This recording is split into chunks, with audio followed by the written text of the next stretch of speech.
धेरै नसोचौँ। हरेकलाई पालो दिए होइन। एमाले पुरै सरकार चलाएन, काङ्ग्रेसले दुई त्यागै सरकार चलाएन, चलायो त। माओवादीले चलाएन, 64 मा आएको होइन, आयो त। सबैले काम गरेकै हो, योगदान पनि गर्यो, राजनैतिक परिवर्तन पनि ल्यायो। तर अहिलेको अवस्थामा आउँदाखेरिमा त मान्छे खुस हुन त सकेन नि। त्यस कारणले यो हिसाबले यहाँले हेर्नुहुन्छ भने यो चुनाव विशेष गरिकन परिवर्तनको पक्षमा यहाँहरूले आफूलाई उभ्याउन जरुरी छ र परिवर्तन आफूबाट सुरुवात गर्न जरुरी छ। त्यस कारणले परिवर्तन अरू हुनुपर्ने, हामी हुन नपर्ने सम्भव छैन। म यति कुरा चाहिँ यहाँलाई अनुरोध गर्न चाहन्छु।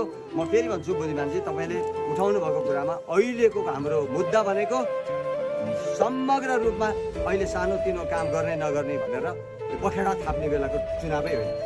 कसैले कागज गरेर म चाहिँ यो विकास गरिदिन्छु भन्छ भने खोक्रा नारा यतिन्जेलसम्म के हेरेर बस्या? यहाँ सरकार कसको थियो, कसले चलाएको थियो, यो बाटो किन फ्रिज भएन? अहिले छुट्याएको बजेट पनि खर्च नभएर फ्रिज कसको कारणले गर्दा भएको छ? हाम्रो कारणले, जनताको कारणले, तपाईँको कारणले भएको छ यहाँ फ्रिज। अनि त्यसको आन्सर हामीले गर्नुपर्ने।